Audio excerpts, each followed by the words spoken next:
All right, welcome to the Rockhound Podcast. Today we have Jason with Rockhounding Life, and he's going to take it off with introductions. Hey, everybody. Thanks for having me on. Really love the opportunity to talk rocks with you guys. I'm Jason with Rockhounding Life. Hey, all right. Thank y'all for joining us, both the rock friends that we have in the community and also all of you new viewers that are out there. I'm Karen from Ozone Fine Art Ventures out here in the mineral-rich Oregon landscape. Kurt? And my name's Kurt Westerman with Rock.Hounding.Adventures. I'm out here in western Colorado. And you Kyle? I'm Kyle with World of Rockhounds, also from Oregon. I should have mentioned I'm from Nova Scotia. Oh, Hey. yeah, that's Canada. Am I your first international guest? I am. I beat Rookie. Yeah, I beat Rookie. Yeah. Awesome. Rookie's gonna be over there. No. So close. We're briefly Yeah. talking about how, like, technically we're talking to people in the future because Kurt's an hour ahead of us, and Well, so he needs to get us. well, I'm in the past. I'm in the future, right? I'm 10. yeah. Yeah. I'm 10:30 right now. Yeah, Jason's 4 hours ahead of me. So Yeah. Send us the lotto. we That's could crazy. use some of that lotto money for this channel. But yeah, so how was everyone's week? Well, it was fantastic. The sun finally came out on the Oregon beaches, and so even though the sand's coming in, our season for rock hounding on the beaches drawing to a sad closure. I love to carve outside. I don't know if y'all do carving, but it's kind of difficult to do in a studio. You make quite a mess, especially if you're doing something like the Australian boulder opal that'll get you a spray tan. Ooh. And, yeah.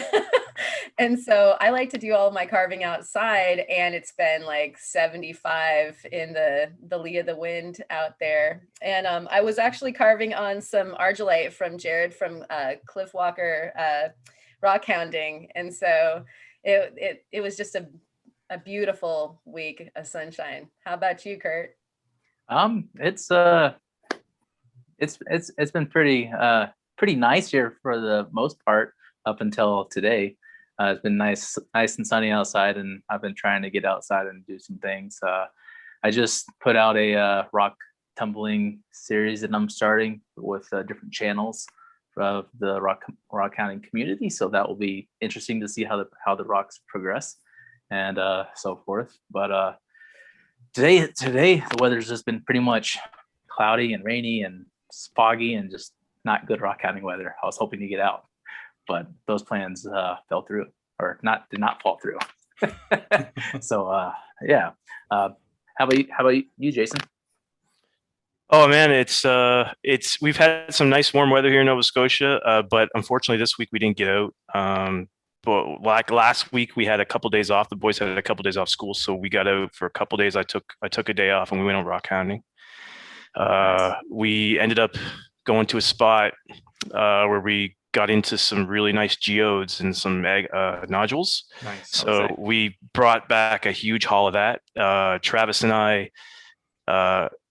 I'm editing that video now of the rock hounding adventure, but we also did some cutting of the geodes. So we're going to do a cutting rocks video. Me and Travis, we cut some of those. They look awesome. Nice. I think I'm putting a short out on one of them here probably on Sunday. Had a video come out today.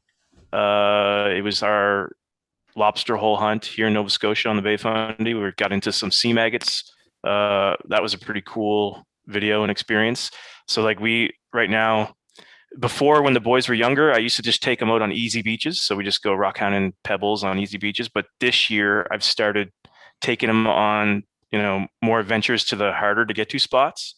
So the Bay of Fundy is a pretty rugged coastline, and the tides can be dangerous because they're the highest tides in the world. Like there's 40 feet tides. Wow. And, so there's some spots and coves you can get to, but you got to really time it right for the tides. So it makes me weary to bring them, but the hikes are hard to get to them. But the video we put out today was one of our first ones where I took them to. This is their first time at this spot, and the sea maggots from there are just crazy, awesome. And That was outstanding. Yeah, I don't know if you've seen the video, but I did. I watched the whole thing. it even surprised me. It's been a while since I've actually been there, and it was like, man, I can't remember being this good.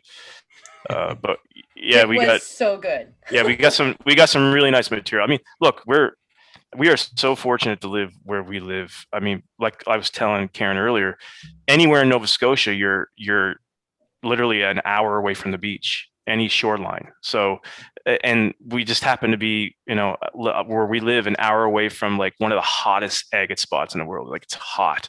Like Nice. it's just the basalts there. Just they're from the Jurassic, and they're just old basalts, and there's so many flows, and there's just a lot of seams and a lot of agates and a lot of zeolites, and it's just a rockhounder's heaven, man. It's like it's like a paradise in our backyard. It's just that's we're so lucky to have that. And yeah, that's my week.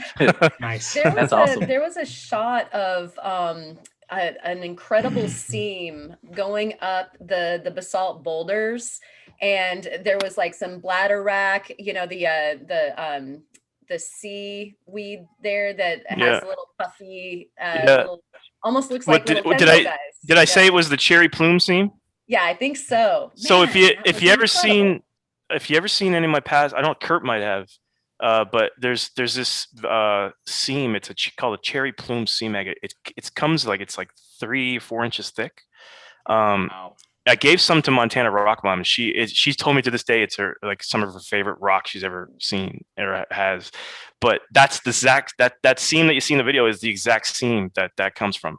And I got, if you watch the video, did you remember there's like a 30-pound piece I left behind? You weren't sure if you were going to be able to get it out. I left it, and I regret it. Like I didn't bring extra packs for the boys to take back because the terrain's really rugged. So I didn't want them having extra weight.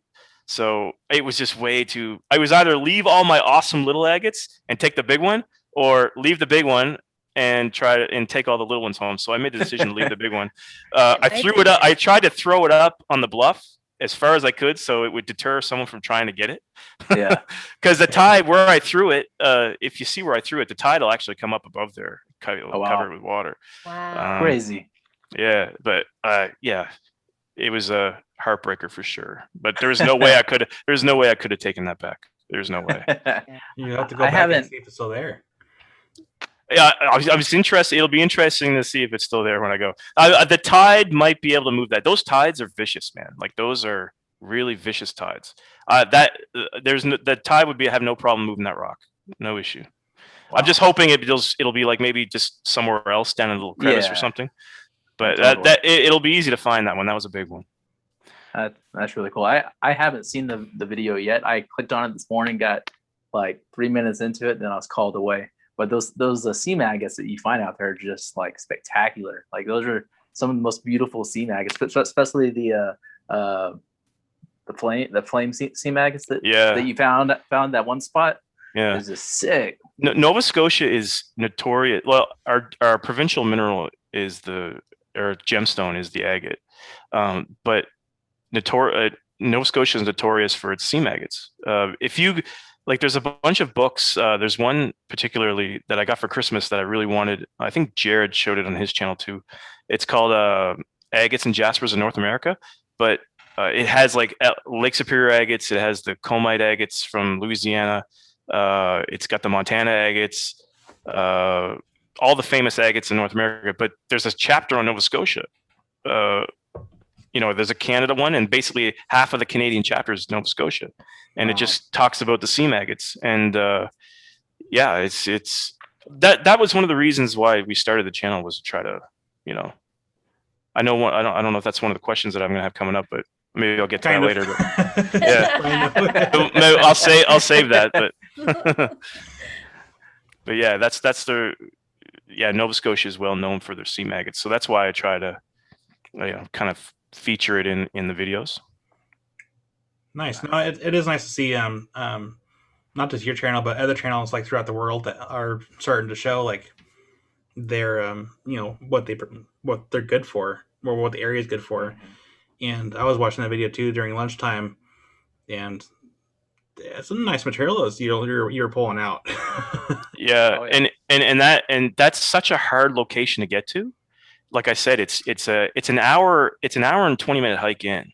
Wow. And then you got to get down into the cove, and the cove, you saw the terrain. It's really tough to walk in, and just it's because it's such a hard spot to get to. When you get there, the beach, the tides replenish the rocks, and it's just egg. It's everywhere. Like it's like little candies everywhere. It's an awesome place to rock hound. Yeah, I was feeling for your kid who was trying to get that rock before the surf came in. Like, Chase, yeah, he's like, Dad, the water's coming in. Like, I'm like, but I'm like, don't worry, I'm not gonna let you drown. Just get the rock. Get the rock. That's great. Nice. Hey, Kyle, did you have something great go on this week? I got the Jersey quartz from Missouri all polished up and sent off to the customer. So that's one less project on my plate, and I'm hoping to get the Obsidian video done by next week, but I'm not sure if I can get that done in time with everything I have going on right now. As I've been spending a lot of time on my computer and doing a lot of editing for a bunch of other stuff. So it's been eating up a lot of the time that I would like to be getting other projects done. But I'm hoping by late next week I can start actually producing finish the custom orders I have on my shelf, because I have some other really awesome projects for my family that I want to get done. My mother-in-law had talked to me about doing a stepping stone for our uncle's resting place, and I've never done like anything with concrete before, so I want to try to do like a concrete stepping stone with some agate inlay.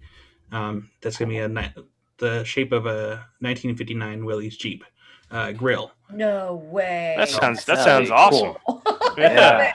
So, Amy, you had me at inlay. You had me at agate inlay. Yeah, but Willys, that's like wow. Amy had asked if I was gonna do a video, and I'm like, I don't know. I mean, and that's something I haven't really done before. And she's like, you should. And I think people would really enjoy seeing that. I'm like, okay, so I will try to draw something up, try to get everything planned out, and try to get that done. I mean, I want to get some other stuff done first, so I can actually have all my attention on this one project. And I might even set aside my personal projects to get this one done first, just because it's a very sentimental thing for the family. And that would be a cool video, man. That would be a really cool video. That sounds like an awesome project.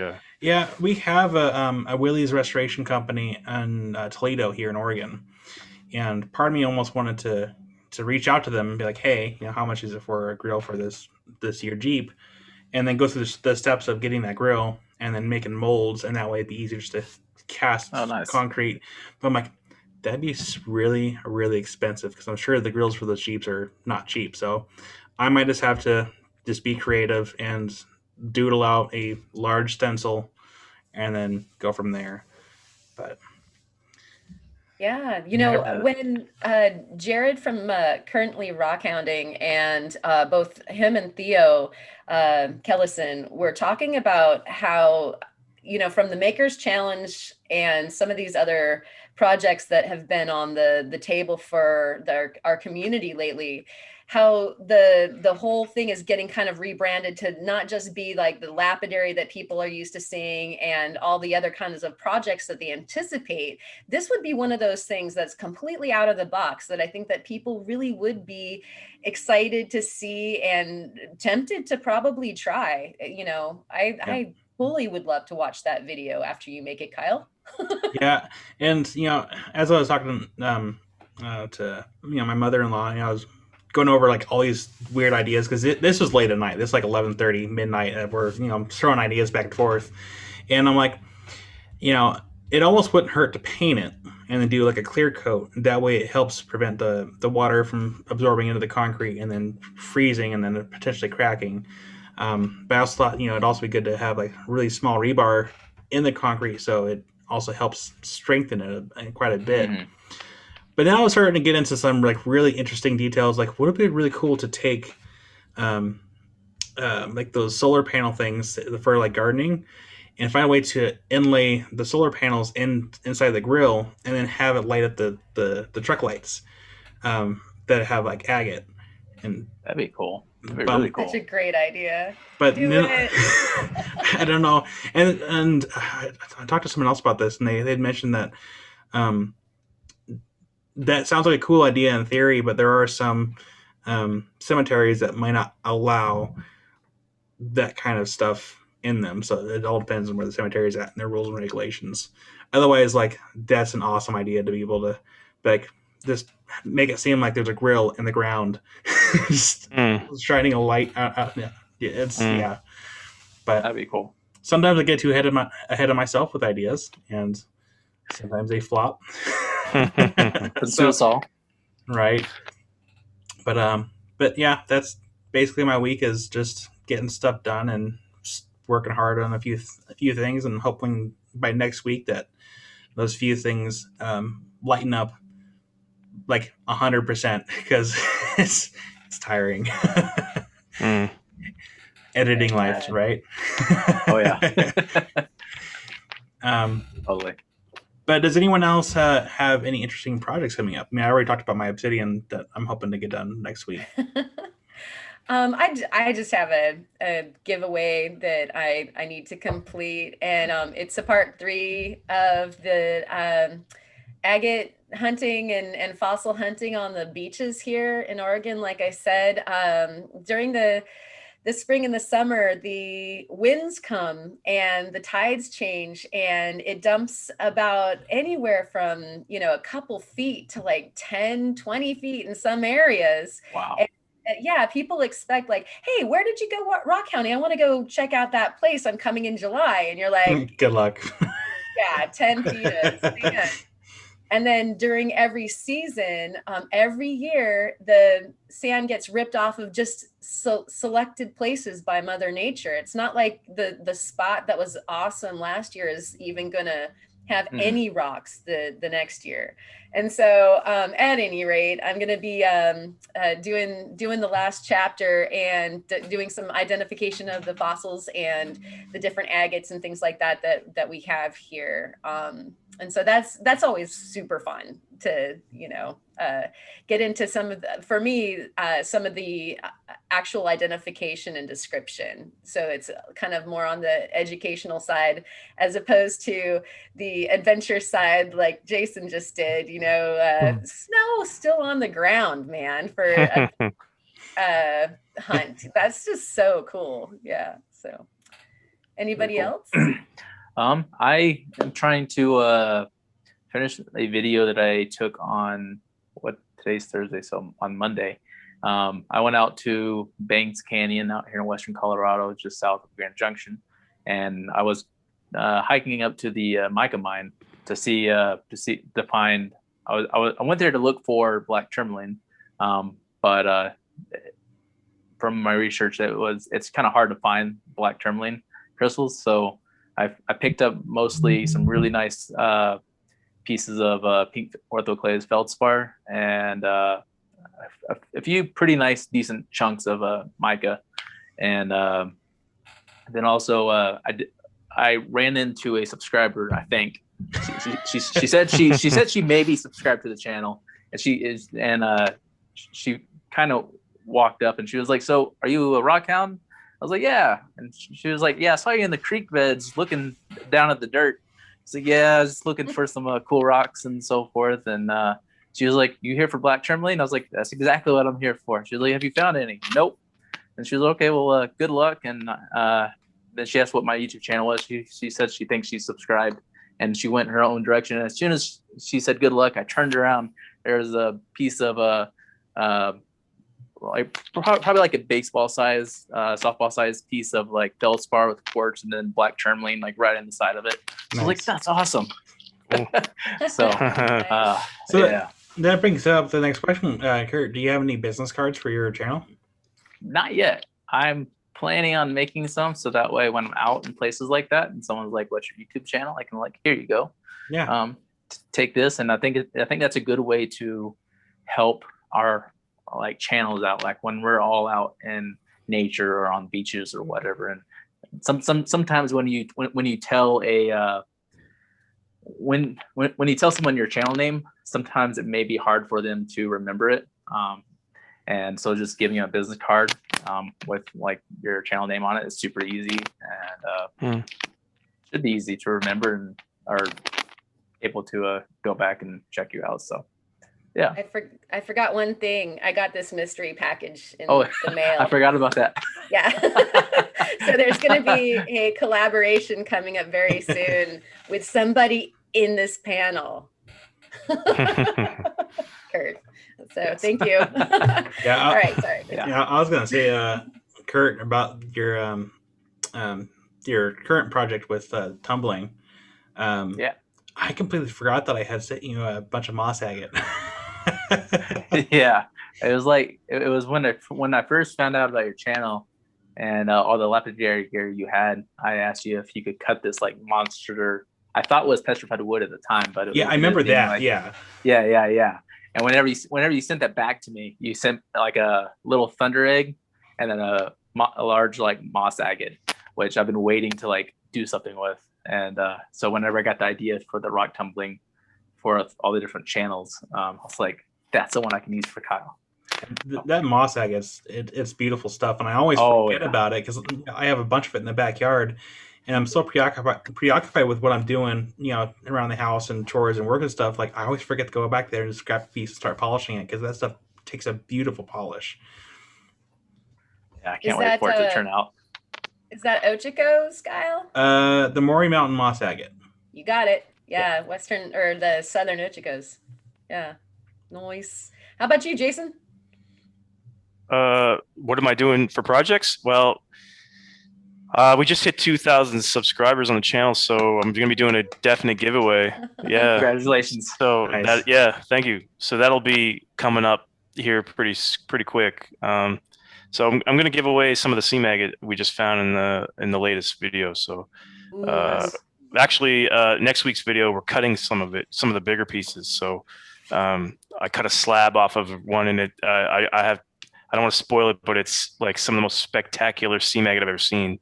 And I was shocked when it had, because when we collected it didn't look like much, but then we cut it and it was like, oh my God. But it's this nice thick 4-inch wide seam. It's in the video. You probably didn't notice it because it didn't look like much at the time, but yeah. So I'm going to give away some of that.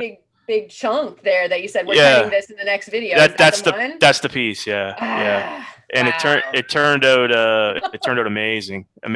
So I'm gonna give a slab of that away, and I'm just entering. A bunch. It'll be open to everybody. I open it worldwide. I do all my giveaways worldwide, so it'll be open to everybody worldwide. And I have some vacant shelves up here still, so I'll be entering. Well, geez, I can even send you a piece there. It's not a big deal. I've got so much sea maggot around now. It's crazy. Nice problems. Good problems. Other than that, there's no the other just regular rock hounding videos, and we try to do some. Right now, we're kind of switching between rock hounding. We do like one rock hounding adventure, and the next week we'll do like a lapidary thing. We're cutting rocks or something. Our tumblers are down right now, so we're not tumbling any rocks right now. But I just started getting into ring making, so probably do a couple ring videos. Got some cool ideas to do some rings. So looking forward to doing that in the next couple months. But yeah, it just, spring and summer's coming, so there's gonna be a lot of rock hounding. So that's what's on the docket for us. Nice. Boy, go ahead. I was gonna say probably the same thing you're gonna say. The ring you did for the Maker Challenge was just spectacular. It was just so crazy with all the detail that you took into making it, and especially like that glowing like sand, or it was like glow powder. So that came to fruition. But even before Theo asked me to participate, I was thinking about, because I have a lathe and I've just never used it. I used to work in a job where I used to turn metal on a lathe back when I was younger, and so I know how to turn metal. And I was always thinking, well, you know what? Why don't I do some projects with some ring making? Like, I just like take the finds that we have from our beach. I was thinking about the idea of like having nostalgic pieces, like pieces that would mean something to somebody, where you can wear it on your finger. It's a rock that's, means something to you, or, you know what I mean? That kind of Yeah. thing. So when I was so Theo said, yeah, I want you to be part of this channel. I said, oh man, I know exactly what I'm going to do. And I said, I know exactly who I'm going to do it for. I was going to do it for Theo, because he was just hitting, I think, 7,000 subs on his channel.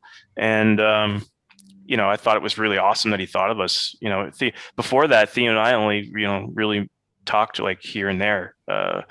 But I was surprised that he invited us to do the challenge, and it was really a huge honor. So I wanted to thank him by making the ring for him. And I just, I had all these Montana rocks. I was like, I'm going to make a ring out of Montana rocks. And then, so when I started research, I was like, how am I going to do this ring? There was one guy I was following on YouTube. His channel's called Tempest Rings, I think. Anyway, he was using glow powder in his rings. So I got the idea. So the idea of the ring came from kind of a hybrid of different places, but the glow powder thing came from him. And because he was putting glow powder in his rings, just like mixing it in with other materials. They were using a lot of synthetic materials, like synthetic opal, and they use a lot of wood.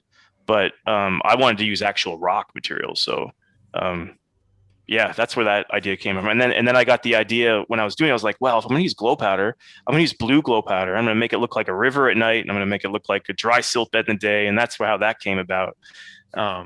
So yeah, it just worked out that way. So yeah, I was really thankful to be part of that project. It was awesome. And yeah, Kyle's project killed mine, man. That was an amazing idea. I feel like whenever we bring on guests, like, oh yeah, I did this, but man, Kyle's project is still Kyle's project. I'm like, oh, it was. I mean, I was. You know what? I'm gonna be honest with you. All the projects were so good.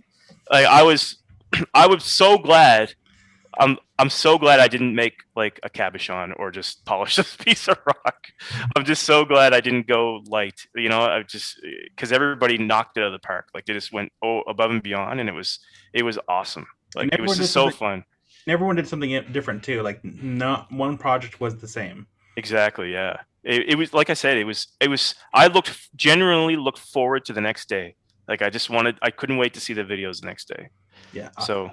I was trying to make it till the premieres the best I could, and with my job it was a little bit harder, but I made it to most of the premieres, and it was really awesome to like. We talked about this a little bit with Theo, which the video will have to come back up later, but but it's fun to talk to other channels like in the live chat as we're all watching this together, because it wasn't just localized to just the States, it was worldwide. I mean, technically. And so I'm really hoping for the next channel or for the next Maker Challenge that we get some other artists throughout the world. And, he said he's going to do 2 a year, right? He said he's going to do one that's going to switch it up every time, and he's going to keep us the original. Geez, I gotta tell you, I gotta start thinking about what I'm doing next year, because I have no clue. That's what I plan on doing too. I think I'm going to do something this year, and then just set that video way aside. I think I'm right with you there, buddy, man. I'm like, I got to do something this summer. I don't want to be last minute trying to come up with something. But no, you did an awesome job. It reminded me of another channel that I watched. They make a bunch of rings. I'm spacing the name on the channel. I'm on YouTube right now trying to find the name, but they do a lot of ring making, and it was like I was watching them, but it wasn't them. And it was actually really refreshing that you're using like a lot of like natural products, and it's cool. That was the whole thing about it, was trying to like and when I'm thinking about doing rings in the future, I just want to make like I'll like right off the bat, when I was like thinking about doing this in the future, like I'm thinking about like I have a lot of agates from gravel bar hopper, and I'm just thinking like cutting those agates really small into squares and inlaying them in a ring. Like, I have all these ideas, right, to do, and shipping that off to him, like, and saying, here's a ring with your agates, wear it with pride. Here it is, Oh, I think he would dig that. Yeah. I'll throw it. I'll do that for him. Like when he hits 2,000 subs or 1,500 or something, I'll do that. Like, that's kind of like my thing that I'm thinking about right now and I was honestly contemplating starting a new channel to do it, but I was like, you know what, Jason, like slow down. Like, we don't want to get like too ahead of ourselves here. Like, let's just do like a couple videos maybe every once in a while. Like, I got 4 kids, man. It's like, I can would- barely keep up with what I got going on now. So I would say with the name that you picked for your channel, if as long as you're working with rocks, you're still good to stay within that niche. Yeah. yeah, that's why I figure, I'll just like, I'm thinking maybe once a month I'll do maybe a ring or something. Maybe not just a ring. I might do like a necklace or something just to spice it up. Yeah. I think people value being able to see, like, I'm a rock hound. What do I do with the thing next? So they value seeing that lapidary piece, and they said, the saw part is always just like instant grat, like, let's see inside, Yeah. And then what do you do with it? And the fact that you were talking about making some heirloom pieces or some pieces that mean something very specific to somebody. I mean, I could see a lot of people even just doing one project ever that's a jewelry project being inspired by exactly what you just said. Yeah. So I think make the videos for sure. Yeah, like I think it'd be cool to do that, and I'm excited to try it for sure. Never hurts to try. Never hurts to try. You're right. What's the worst that can happen? The worst that can happen is that it will break, but the best that can happen, you just pick it up and start over again. That's right. Yeah. So, does anyone else have any other projects, or are we good to go for the next round of questions? Next segment. Next segment. Next segment. So, commercial break. Right. No, we don't have any paid promotions. Not yet. That was short. Okay. This podcast is brought to you by nobody right now. So crickets. I mean, theoretically, I could probably sponsor our own channel because, like, my Oregon Rockhound Facebook group is technically licensed as a business. I just don't make anything. So technically I could just be like, here, $50 for the podcast to plug in, but no paid promotions. Free content. So Karen, lead the way. Okay. I think I've got a question for Jason then. For one thing, I think that it's so cool. So I'll start with a statement and end with a question. So cool that you have your kids involved. I mean, I couldn't drag my kid out by his toes to go do the rock hounding thing. He came, but he's just not like, he's way more on the left brain, loves to crunch code kind of kid, in front of a screen. So for one thing, kudos to get those kids all out in the fresh air and being excited about grabbing rocks before the tide hits them. And then you guys get out a lot. So I was wondering, what was the strangest thing that you guys have found? It doesn't necessarily have to be a rock. Strangest thing I've found personally probably is my oil-filled geode. That was back. I think I did a little short video of it last month, but I can't, and I still to this day can't remember where I found that. I think I found it in Texas when I was living in Texas. But I remember when I found it, I was in my 20s, and I was shocked. I just couldn't. I thought it was fake. I didn't think that this could happen. Right? I was just early out of my academic career, so I was like, wasn't have much experience or field experience, so I was like, this doesn't look right, like it's just weird. So that was one of the things. I had that question in my 500 subscriber giveaway, a Q&A we did way back. I remember that. But the strange, it wasn't me personally, but the strangest thing that I've ever seen was when we were kids. My brother, I mentioned this too on my Q&A. At the time, I thought it was me that found it, but he swore he saw the video and scolded me. He said he's the one that found it, but it was he found a bomb on the beach. What? Yeah, he found a bomb. It was from World War II. Wow. So back in the day, in the 40s, for training exercises along the Bay of Fundy, they used to just bomb the Bay of Fundy. They used to practice bombing. And sometimes if it was a dud, it didn't go off. It would wash up on the beach, and that's exactly what happened. And my brother picked it up and he brought it up to my grandmother lived right on the beach. He picked it up. He's like, "Look what I found, guys!" He's like, "It's like this 2-foot long missile." right? So Wow. he brings it up and he just throws it on the ground. Just throws it on the ground, right? And I remember my aunt at the time came out and she was freaking out, and then she ran in the house and called police. Police came. Don't touch it. You know, we all got away. We kept our distance, and then literally like bomb squad people came and detonated it and went about their way. That was the craziest experience I've had rock hounding, and it was when I was probably 12. So Wow. yeah. Can I ask Crazy. a trailer question here? Yep. You mentioned having just been out of school. Did you study geology, or is this kind of something that?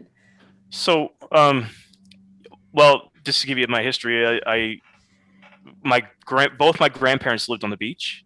So, and one of my grandparents lived right on the Bay of Fundy, so which is where we get all of our rocks, where we go rock hounding all the time. So, I was exposed all the time when I was a child to rock hounding. So that got me interested. And then I remember going through high school and not really knowing what I wanted to do. And I went to my guidance counselor and they were like, "Oh, well, why don't you do engineering?" And I was like, "Okay, well, yeah, that sounds good. My buddy's doing it. Yeah, let's be buddies and have a wild time in college." So went to university for engineering. And then in Canada, you do 2 years of just general engineering. And then after your third year, you specialize. And I, at the time, I was hating engineering. I was like, why did I do this? You know, 2 years in. And then we had that thing where all these specialist engineers come in, they try to pitch you to go to their program. And that's when I discovered mining engineering. So the guy's like, "Yeah, we deal with rocks, you know, we do this and this." And I'm like, "Rocks?" And I was like, "Yeah, you got me at rocks." So anyway, I went into mining engineering, and then got my mining engineering degree, went into the field, moved to the United States right after I graduated. I lived in Pennsylvania. I lived in Texas.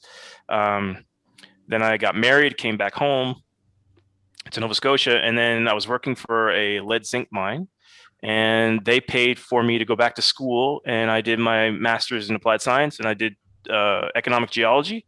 And then from there, I just went in to do a lot of resource geology work. I was a resource geologist for a while, where basically you figure out where the deposits are and you figure out how much material's there and turn it into something economic.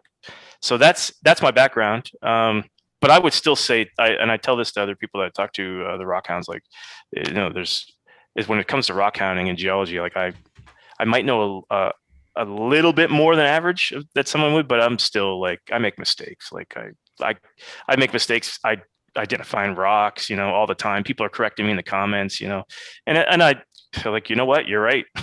That is a rhyolite. That's not a maggot. What are you talking about? So yeah, I do have a little bit of a background, but most of my rock hounding experience comes with experience as a child and just doing it with my kids. And I'm lucky that my kids like to do it. So it makes for a good excuse to get the kids out of the house. You know, they like to go rock hounding. So my wife doesn't mind that at all for me to take them to the beach for like 3 or 4 hours. So yeah. I do want to add on to that. I have a friend that he was at school for geology, and he was working on getting his bachelor's, and you know, and I think those bachelor's. I mean, he was pretty high up there, and he was almost done. But he even said that he learned more, because a lot of that stuff is like a lot of like books and like the genetic, or I can't think of the proper word for it, but the makeup of each mineral. And he learned a lot more when he was, you know, being paid to work at a rock shop, because he's able to look at all the different specimens, and Yeah. and he learned more that what he wouldn't learn normally in school. So yeah.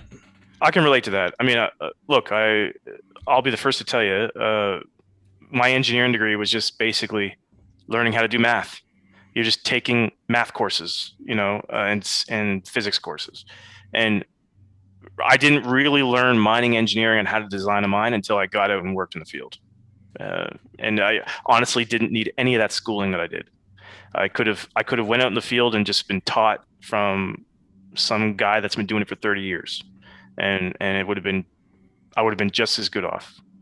Geology was a little different. I mean, there's a lot of geology, I find, is a lot of understanding of processes and things like that. I mean, it's a little more what's the right word? Memory inducive. I don't know. You need to remember stuff. Yeah. Basically, you need to understand processes and how things work. And engineering is kind of more like you just need to know how to do math, and just need to know how to not mess things up, basically. So yeah, but I can totally relate to that for sure. I'm not saying my degree is worthless. Oh no, not at all. By any means, but stay in school if you're going to school. Yeah, exactly. But you got to go through it. I mean, you got to prove that you can do the work. But yeah, it's field experience is by far more valuable. Absolutely. Yeah. Yeah, that's what I'm sorry. That's what gave you away yeah. that you said field. You referred to when you were finding your geode in Texas that you were out in the field, and I was like, oh, he's got some experience, like, because most people don't refer to it that way. They're just out hounding or what have you. Yeah.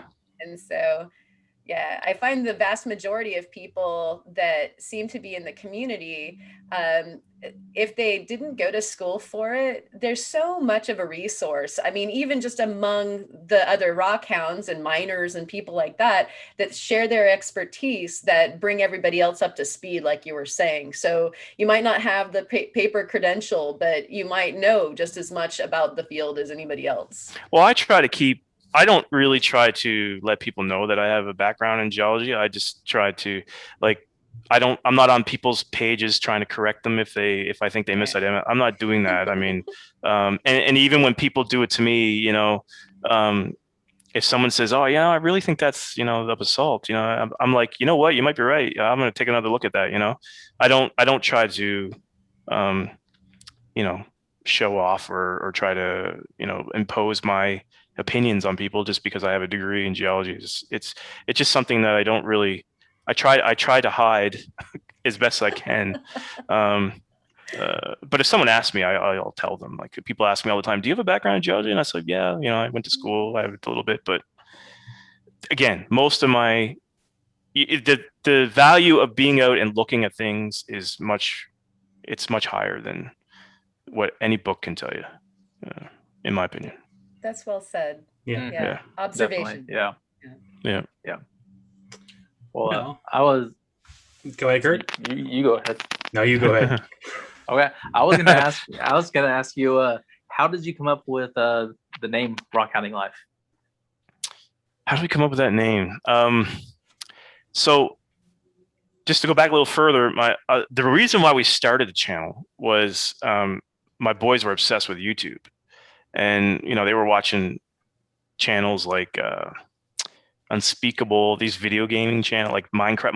My youngest son Travis is into Minecraft, so he's watching these Minecraft channels. So right? I'm not gonna lie. you know who Unspeakable is then? No, I if I don't have any projects going on, I will spend hours just playing Minecraft. Like, I have.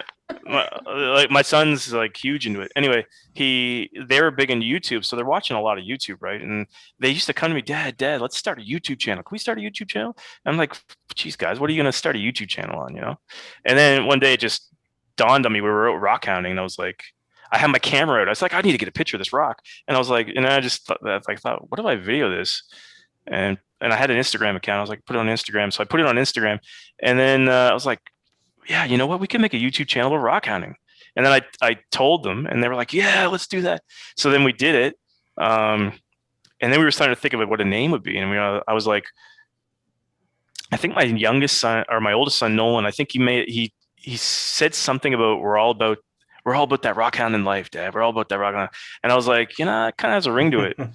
And then I thought, rock hounding life, like, it just, if you think about it in a different context, like, you're rock hounding your way through life, it's kind of cool. That's why I put it on our slogan on our banner page. Life's a beach, go find your treasure. Just because that's the way I feel, right? Like, I feel like if you treat, like, rock hounding is such a big thing for us that, we can kind of apply it to regular life. Like, we're on our beach trying to find our treasure when we're rock hounding, but let's try to find our treasure in actual life too. You know what I mean? It's kind of corny, but No, not at I all. think it applies. You know? Definitely. Yeah, it does. Yeah. Yeah. I think it's really, really, really cool. Yeah. So that's how rock hounding life kind of spawned. For a while, really didn't like it. You know, I thought it was cool at the time. I was like, I just plastered it on the YouTube page. I was like, yep, that's what we're going with. And then I thought, rock hounding life, it doesn't really roll off. Like Agate Dad, that's a really cool name, man. Why didn't I? He beat me to it. He beat me to it, man. Maybe I can be Agate Father. I don't know. It's important, and I touched this before on previous podcasts, and I don't know if the new videos will reflect us talking about it, but naming a channel is definitely one of those things where you do have to pick a pretty on point name and something that's going to stick out from everyone else, and also make sure that it is within the niche that you're working with too. Yeah. And again, going back to, if you make a piece of jewelry out of rock, it still falls within the rock hounding life niche, because yeah. And I like channels too that like what draws me to a channel is when they're very diverse. So like when I started watching rock hounding channels, like the ones that got me were the like Rob's channel, Michigan Rocks. Like he'll go out rock hounding on the beach, and his rock hounding, they're so tranquil and nice to watch because he's walking on the beach. You hear the waves coming in, and then he'll have tumbling videos. And I was big into tumbling, since I was a kid. And he does it so awesomely that I just got into that. And he also makes jewelry. Like channels like that. Really like channels like that, and that are kind of diverse and show a lot of stuff. So I knew that I wanted our channel to be like that too. So the main focus would have been rock hounding, but then we've always tumbled rocks, but we didn't do a lot of slabbing and cutting rocks until we started the channel. Like there's a couple times might have experimented cutting a rock with a tile saw, but never to the point that we do now.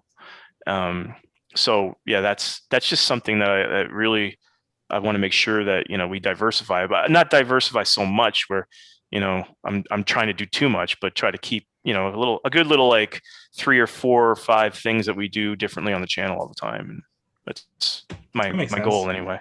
Yeah.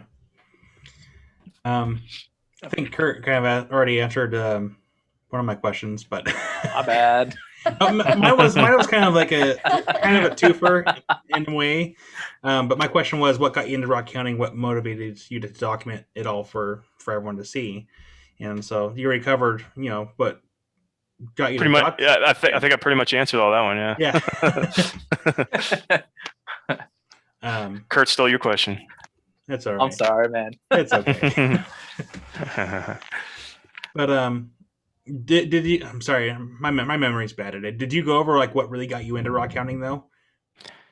Yeah, like when I was a young kid, like I said, like both my grandmothers lived on beaches, so I spent summers, just hanging on the beach, rock hounding, picking up rocks. So it kind of was a hobby that really I got into early. So I was a kid basically, and that's that always stuck with me. I was always bringing home rocks, and even when I was in my 20s, he just asked my wife. Like I used to have in one of our old places, I had a shed just filled to the top with rocks, just from us going on trips and stuff. Even before we had kids, I was doing it, right? So but then we moved. I think we moved, and I left all those rocks behind in the shed one time. Oh no! Yeah. I think I was able to save. It's when we moved across Canada. We moved to Calgary, and I ended up leaving a lot of rocks in a shed, and one of the properties that we moved away from, and there's a lot of nice rocks in that shed, I'll tell you. Sure. And I guarantee you, somebody probably didn't appreciate them and threw them in the woods. You never know. I mean, maybe you never know. Yeah. But yeah, that was that. I like to answer your question. I've got into rock hounding early, and it's just been something that's been a hobby of mine ever since I was young. So, do you have any particular rock that you've had for the longest time out of any part of your collection? So, yeah, actually, on the Bay of Fundy, we have these rocks. They're black pegmatites, and the thing about them is they're very heavy. And they're heavy in sulfide minerals, and on a rough surf. When you polish them, they're just clear and black. But when they're broken rough, they have like a rainbow sheen to them. Interesting.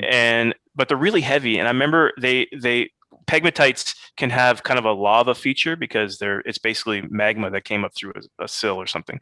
But those rocks, they're right down on my grandmother's beach, and we used to pick them up, and we used to think they were meteorites, and we used to call them meteorite rocks.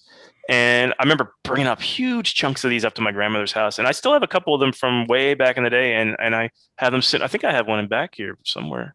Actually, it might be downstairs now, but those rocks are ones that I've had for a long time. Other than that, I don't really have any rocks from my childhood that I've kept. Just because when I was a child, I really didn't know a lot about rocks, and those stuck out to me because they were so heavy, and I thought they looked like meteorites, so I kept it. And I kept it for my whole adult life.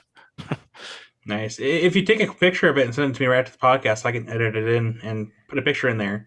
Yeah, let's do that. I will. I'll send you. I have one that's got a rough side and a polished side, so I'll do that. It's cool. The polished side, when you look at it with a hand lens, you'll see these little tiny dots. They look like little pen dots, like somebody just dabbed it with a pen, and it's pyrrhotite crystals. And it's slightly magnetic. If you take a string with a magnet and you just gently go over it, you can see the magnet slightly pull towards the rock. That's just a cool little feature about the rock. It's nothing special to look at. It's just got some cool properties. Nice. It means a lot to me. It was a childhood thing. Yeah. One of my favorite questions that's come up for some of the other guests is like, if you could travel anywhere in the world, you're like the super most exciting spot that you could possibly go hounding, what would it be? Ooh, that was one of my other questions. I almost had that on my question list too. I'll tell you recently. So I watch a lot of Quest for Details videos. I find that in Northern California where he lives, I find they have some of the nicest brecciated jasper. It's some of the most beautiful material I've ever seen. There was one video he had where it was a yellow jasper and it had white quartz veins, and in the center it had amethyst. It just looked like amethyst veins running through it, and it was one of the most beautiful rocks I've ever seen. And I would love to go to that river and try to find some of that material. So that would be probably one of the spots I go to. And there was another channel from Northern California that isn't really around. It was called Addicted to Rocks. I don't know if any of you guys know. I forget the guy's name. He hasn't been on YouTube for about 10 months, but he had over 1,000 subscribers and he was doing really well with his channel. But he was finding the same kind of material. And I used to watch those guys, him and Quest's videos. I used to watch religiously when I first started making YouTube videos, and that would be one spot I would love to go to. Northern California is gorgeous. Yeah, I'm already planning a road trip that's going to take me, through Minnesota, through Montana, through Oregon, so I can just visit all the spots, on my way. Yes, come to Oregon. Yeah, definitely Oregon would be a spot for sure. Cool. Whenever you go there, let me know, and I'll try and make a road trip up to meet you as well. Yeah, I mean, I'm trying to convince my wife to rent an RV, and we'll take 3 weeks of vacation this summer, and we just drive. That would be a wicked trip if we could do that. Whenever I hear Northern California, I think of Del Norte County, Redwoods, because I used to live in Crescent City for a few years. To me, that's Northern California, and I've talked to people that think of Northern California, I think Sacramento and somewhere up in there. No. And I'm like, that's Middle California. Northern California is Del Norte County or the one right below that. I'm spacing the name on the county, to be honest. Humboldt, all of that Humboldt, is Humboldt County. That's Northern California to me. You're getting up into the Redway area and up towards the border. That's some good stuff up there. I'm from the San Francisco Bay Area, and so we used to call ourselves Northern California too. But I agree, it's you got to get into the woods first. There's there's a fossil forest up there too, right? Yeah. Yeah, like Ever? a famous one. Yeah, that'd That be sounds cool. really I cool. would love to go to Northern California. I would love to go there than any other tropical place. Honestly, that would be a trip that I would do first before most places. The redwoods are beautiful, just absolutely beautiful. Took my wife there for the first time the year before last, I think it was, and it's been like almost 10 years for me since I've been there, since I've been back, and it was very refreshing to be there and just to be in the redwoods. Hmm. I mean, the Have- trees are massive. Yeah. Have, It's kind of have you probably seen- similar to like BC's. BC has a lot of big trees like that, but I think it's probably along the same chain along the Appalachians there at the foothills. But BC's got a lot of those big. British Columbia's got a lot of those big, huge trees. Like they're 150-year-old trees, like crazy. Yeah. Have y'all seen the sequoia trees? Yeah, Giant sequoia sempervirens. yeah, Yeah. The Sequoia National Forest, I guess. Mm. I went there a few years ago, and there were sequoias, but there was also redwoods. And that was the first time I've ever seen those trees, and they're huge. Like the sequoia trees, like just the trunk alone, like how wide they are, like it was insane. Mm. But Imagine the Very root beautiful area. systems on those trees, eh? oh yeah. Yeah. I'd love to know how far they go. That's crazy. Right. Yeah. Yeah. Swinging it back down to rocks, our state fossil is the Metasequoia, and those the petrified wood fossils that they have, they have trunks that are ginormous that are petrified. Oh And wow. yeah, that's something to behold. If you do swing through Oregon, the John Day fossil beds, the visitor center there has several specimens outside that people don't take because they're too big. So, Good luck. yeah, it's pretty cool. That's real cool. Yeah. Well, we're kind of getting towards the end.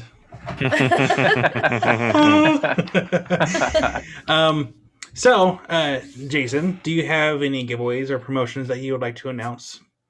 Yeah, well, we are going to do the 2,000 sub giveaway, which like I'm going to announce that probably in the next couple weeks. Just want to, because some of the things I'm giving away and that the videos are coming out, and I wanted the videos to come out first so people could see the rocks, and then I'm going to do the giveaway after. So that's coming up. But other than that, we're just going to be trucking, making videos, pushing through it. Nice. Cool. Karen and Kurt, do you guys have any giveaways or promotions coming up? I had a giveaway that I'm trying to finish over on TikTok for some serpentine that I picked up in Vermont, but I need to go through and pick a winner. I've been putting it off for a couple of days, but I need to get that done. But that's pretty much all I have for giveaways. So what about you, Karen? Yeah, my next video that I'm dropping is going to be the announcement, and so if you're watching this on Friday or Saturday, you can still go and sign up to be entered. I'll probably drop the video on Sunday or Monday, and so all you have to do is comment, leave a comment, and I shined up some of the agates from my first video. It's hard to see. There you go. Send me a picture. I'll edit it in. Send him a picture. It was one of those things where you get to see somebody find it. You again, like we were talking about before, what do you do with it? So I went ahead and did some flat lapping on my high-tech machine. And so you kind of get to see a start to finish thing with some of the agates. Well, somebody gets all the agates from that show. And so that'll be given away on Sunday. So keep an eye out for that. How about you, Kyle? I'm still waiting to get to my 1,000 subscriber milestone. For anyone that is watching and that has been long-term subscribers, as a thank you, once I do get past that 1,000 subscriber milestone, I won't announce it until after the fact, because we do get people, and I'm just being honest here, we get people that will subscribe, not win something, and then leave. And so I want to make sure that I'm past like maybe 1,050 subscribers, and then make sure that I'm staying at that milestone, and then I'll be giving away a pocket knife with dinosaur bone inlay for handles. Nice. Ooh, that's That would be sick. awesome. I mean, Yeah. spoiler alert. But Yeah, that's cool. That's my way of saying thank you to all my subscribers and supporters that have been here since day one, which I'm coming up on my 1 year. What is today? Today is the 16th, so my 1 year is actually next Saturday. Nice. And Nice. That's awesome. I don't think I'll get to that subscriber milestone by then, but that's fine because I have a bunch of other stuff in the works right now and trying to get stuff done. But yeah, other than that, that's pretty much the only thing I have coming up right now. And after I get done with that milestone, I have to figure out some other milestones because it is fun making stuff to give away. Because there's only so much room on my shelves for me to keep stuff. But that's mine. So let's go ahead and go with any words of encouragement. Jason, do you want to lead it off, or do you want to kind of sit back and see how what we have, and then, or do you already have? Yeah, you guys go ahead, and I'll follow. Okay, I'll follow your lead. Karen, lead the way. All right. Today I was working on a piece of inlay, and I had this teeny weeny piece that was for the inlay into a larger piece of stone, and I was using my flex shaft on it, and I was outside, and I was on the second level, and it Oh no. Totally. Oh, no. And I put things down around myself so that as a precaution, because you do drop stuff, right? And I was absolutely confident that it was gone forever. And of course, everything fits. And so what do you do with the project at that time? And so I just took a deep breath, and I went downstairs, and I was like, it was an opal, no less. And because when you kill an opal, you can still salvage it by using little pieces. And so I got down there. I'm like, if it fell sunny side up, there is a chance that I'm gonna find this thing. And I did. Nice. Oh wow. Nice. Awesome. So persevere is my word for today. There, you might get lucky. So keep going with your project. Yeah. Next. So pretty much with spring now settling in, whenever you go out into nature and you're rock hounding, also pay attention to your surroundings. Make sure that if you're in a creek bed, make sure that there's no flash floods or anything kind of happen upriver as well. Keep an eye on your surroundings with the mountain lions and stuff coming out, and just always pay attention to your surroundings when out in nature, not just looking at the ground at rocks, even though they are very beautiful and mesmerizing. But always keep your I've noticed some of my friends when I've gone out rock hunting before, they bring earphones and listen to music. Don't do that. You're not going to hear if something's going to walk up on you, or if there's thunder off in the distance or anything like that. Being able to listen to nature and just kind of taking the entire experience is great for your mind and your soul, and also to reground yourself. But yeah, just always be aware whenever you're out rock hounding of your surroundings. So especially when you're walking by mountain lion caves. Right. Oh yeah, exactly. You don't want headphones on there, especially when you walk past it and it's behind you. No. Yeah. Or the bear's breath is what calls you to the attention. Yeah. Yes, exactly. I saw that comment. No, that is good advice though. I had one, but I think just kind of follow up, just not just for springtime, but just kind of in general, is actually, hold on, I lost it. Give me a second. I'm going to stick with my original one. I can always cover the next one later. But never work tired. If you find yourself getting tired, put stuff down, get rest, and come back to it. Because many times over, I've worked tired and my eyes are getting heavy. I can't focus, and I'm having a hard time keeping my eyes open, and that's when stuff breaks. 100% of the time, that's when stuff breaks. So if you're ever getting tired, just walk away, take a nap, come back. Your project will be there when you come back and sit at your desk. That's awesome. That's Mhm. there was a picture on one of the groups that I belong to of this girl with a Fordham in her hair, but like all the way up to and it's a rotary tool, and she like was spacing out and and I was just like, oh my gosh, she's gonna have to cut all of her hair. And so man. don't work tired. Yeah. I feel like at the shop I used to work at, we used to tell people, like, if you have long hair, put it up, because it doesn't matter if it's a Fordham or expando wheel. Like, your hair gets good. Yeah. No. Oh, Yeah. ugh. I always wear it in a bun. Yeah, there's no way. That's why I still have it. Me too. I have like a huge man bun. You guys. Right. Nice. How about you, Jason? I'll give some advice on. I'll go a little different route. I'll do just some YouTube advice for Rockhound channels. Do it. So, Nice. I noticed that there's a lot. I think there's like an explosion in the especially in 2021, of rockhounding channels. Like I've noticed that. a lot of new channels popping up. A lot of really good channels. And one thing I would, if I could recommend anything, and actually the best piece of advice I've ever gotten was actually from you, Kurt. You probably don't know. I remember way back, you and I have been talking since day one, basically. You and I, we started around the same time. You and I have been talking for like a year almost. And I remember one of the things you said to me was, network with. You need to network with other people, man. Like get out there, do some trades, that. And I took that to heart, and that's when I started like coming out of my shell, and I was going around and networking with everybody, and. If I was to say anything to the new channels starting out, the ones that are smaller channels right now, I would say network. There's awesome people in the community. There's, it's not, and one big thing is, don't think of this as like a competition. It's everybody. I do this because I love it. I do it because my kids love it.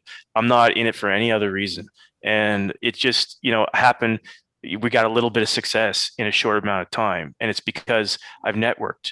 I've networked with Kurt, I've networked with Taylor, I've networked with Jesse, I've networked with Rob, and good things will happen if you do that. And I think it's a really important thing if you want to get your word out there on your channel. It's a really good thing to do, is to network. And I owe Kurt a big thanks, because he's the one who kind of set me on that. Oh, yeah. So I didn't know that. Thanks to Kurt. But yeah, it's really helped. I tell you, the only reason why my channel or our channel is as successful as it is, we've only been on YouTube for 9 months, and it's successful because of other rockhounders and other YouTubers. They've shared our content, and they've kind of put us up on a pedestal and a platform, and it's been awesome, and I can't thank them enough. And I just want to, throw back to the smaller channels. I want to pay it forward kind of thing, and do the same thing. There's some awesome channels I've been watching lately that, have 100 subscribers, 200 subscribers, and they're just, I can't wait for their next video to come out, And yeah, I'm going to start plugging them on my community tab, because it's just, I think it's just an important thing to do that, especially when we get bigger as a channel, and it really helps out the community if we all kind of pump each other up, And I think Jesse and Taylor and Alex, they've all been really good at doing that, and they've kind of set the tone. And I think us medium-sized channels, Kyle, you're getting there, and Kurt, you're there, and I think we just need to keep that torch going and try to pump up these smaller channels.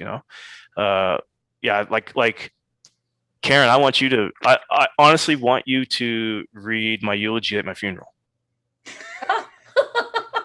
Her voice is that good. It's that good. Like, it's so soothing. like it's like that's what draws me to your channel. I mean, and that's why I shared your video on my community pages, because like it's just I enjoy listening to you, and it's just it's a fun experience when I watch your videos. So I think people will enjoy that. So I plug you, and I think that's that's kind of that's going to be my procedure going forward, is to do that for smaller channels. But if I could say anything to smaller channels, if they're really trying to make this YouTube thing work, you got to understand rock hounding is not a niche that you're not going to hit superstardom in YouTube. Number one, but you have to be in it. You have to be in it for the right reasons, and you have to network. And there's really good benefits to networking. You make good friends, and you do get to do things like this, is talk rocks and shop with great people. So that's this podcast basically started from networking and coming together. Exactly. This is an awesome thing you guys are doing, and I see this thing going big. Like, you guys are going to be really successful with this. It's a really good idea. Start to get masks, going incognito when we go into public, and I'll have to get like a voice disruptor, so that people don't know. But no, yeah, We do appreciate it. Just real quick, Jason, thank you so much for all that you do for the community. Truly, you know, I don't think I do much, but I want to do more. It's like I try to. Like my life's really busy. The hockey season's in full bloom. Actually, it's not. It's winding down. So my time is going to be more for me. Right now, it's hockey season was really taking up a lot of our free time. But I try to get on YouTube as much as I can, and it's just one of those things where I try to look out for newer channels and plug them. That's kind of like that's my thing right now. So. I just want to give that advice out to smaller channels. That's fantastic advice, and it's awesome that you utilize the community tab to kind of help plug smaller channels.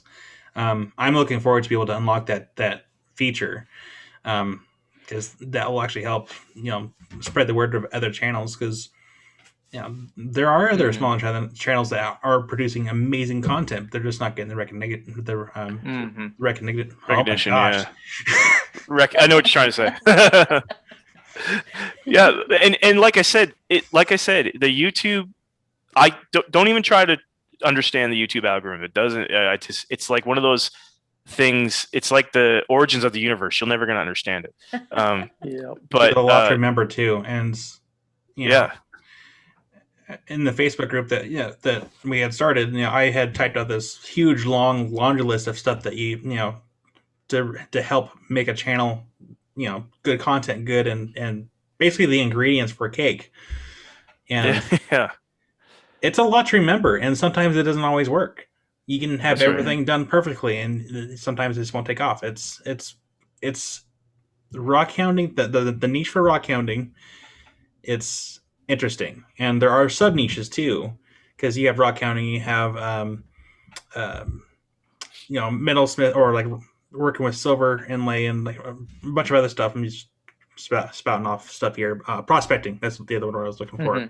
Like, there's a lot of sub niches to rock hounding, and anything that's rock related, and some take off and some don't. And there's another thing I noticed too, is that from platform to platform, like from Instagram to TikTok to YouTube, there's different viewership. Like Kyle, you had a video go viral on TikTok, right? You're TikTok viral. Kurt told me, he's like, oh, by the way, your video's like trending number 7 in Lapidary. That's awesome. I mean, you never know, right? But there's a good example. There's a channel that I follow on YouTube right now. You guys should check her out too.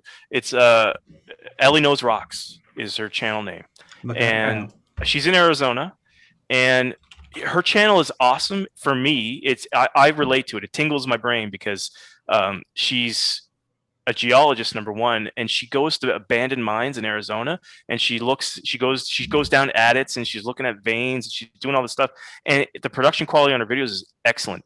She had 100,000 followers in TikTok. Wow. Okay. Wow. And she just recently made the transition over to YouTube. I think like 3 or 4 months ago. She had some of her viewership follow her, but it wasn't as much as you thought. It was like 1%. You know, I think she ended up 1,300 or Yeah. 1,037. Yeah, so course, that yeah. just shows you that, you know, even from one platform to another, the YouTube is kind of in its own bubble Yep. as far as Mhm. rock hounding. You know, there's just people that just prefer to watch rock hounding on YouTube, and then there's other people that are on TikTok that thought, you obviously, Kyle, your video, look, that piece of obsidian was crazy, Yeah. like crazy. So And if you look at my channel, I posted other videos too of Fire Obsidian, but for whatever reason, I don't know if it's the shape, the music that I tied with it, the color of it, but out of all the pieces, that was the only one that really went like viral. yeah, And I'm trying to kind of pick it apart. It's like, why did it go viral? How did it go viral? Because it's beautiful. you're gonna go crazy trying to figure that out. That's what I'm saying. Yeah, You're gonna go that's the crazy trying to point. figure that out. Yeah, like, you can do everything right and not have anything done at all. You can just post something just by the seat of your pants, and then all of a sudden, like it's like that. And Yeah. I would show you kind of like the comparisons up there, but we have a logo in yeah. There's a logo up there. I don't want to show it as here. But yeah, no, it's interesting that we talked about this, I think, in episode 5 with CJ and Denny, but every platform is different. Because you got Twitter, you have Instagram, you have TikTok, YouTube, Facebook. A lot of them have different viewers and different people that take in content, whereas YouTube is more people that are more dedicated to longer videos. Yeah. Like Twitter, I find YouTube's probably hitting the older viewership. You know, TikTok's probably you're catching the younger crowd, right? Yeah, the millennials. TikTok and Instagram are more instant gratification because you are only watching either very short clips or you looking at pictures of rocks, so you don't have to watch through the whole video. Facebook is kind of 50-50. There is some videos on YouTube. Not YouTube, but Facebook. But you know, I've tried posting videos in my Rockhounding Facebook groups. Figured I would get a lot of people that would be like, "Oh, you know, sweet, I'm gonna subscribe." That's not the case. It's each platform has its own different. I can't think the right word tonight. Viewership. Yes. Yeah. Sorry. Yeah. It's its own little bubble of people. Yeah.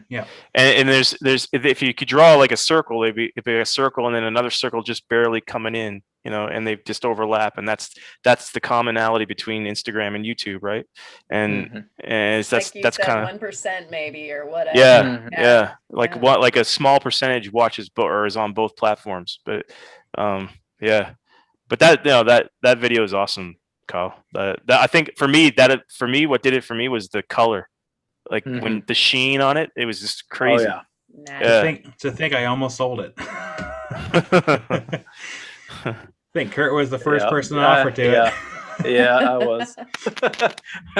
Kicking yourself. Like I'm putting it out there right now. I would definitely be interested in doing a trade or buying a slab of that off of you, or maybe not the fire obsidian, but the rainbow stuff you have. Like the obsidian you have is crazy. Like I would love to get a slab of that and try to make a ring out of it or something. Like that would be. I could send you like either a chunk or a slab of rainbow obsidian. I have several chunks there in the back. Let's hook up. We'll hook up and we'll do a trade or something. I'll send you some sea maggot or something, or we'll do something. Yeah, wheeling and dealing on the podcast. Right here, right in the open. I'm just missing a trench coat and be like, okay.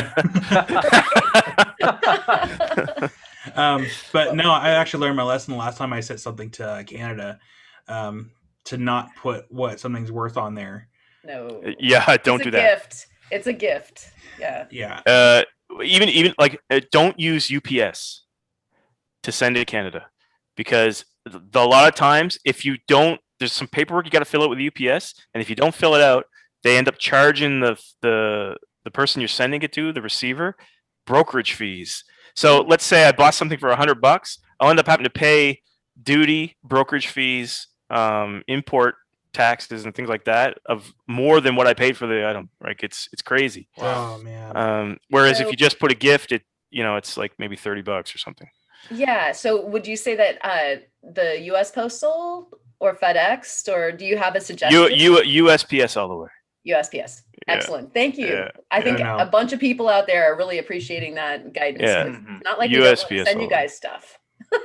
You know? Well, just because you can put it as a gift, USPS, you put it as a gift, and then you'll just get charged regular duty Right. fees if they think that they need to. But yeah, I just find my experience UPS is terrible as far as coming this way. Anyway, All right. Well, there Good to goes know. any sponsorship chance we have for that. sorry, but Just sorry, kidding. UPS. FedEx is okay though. I thought good luck with FedEx, but Good Right to on. know. Yeah.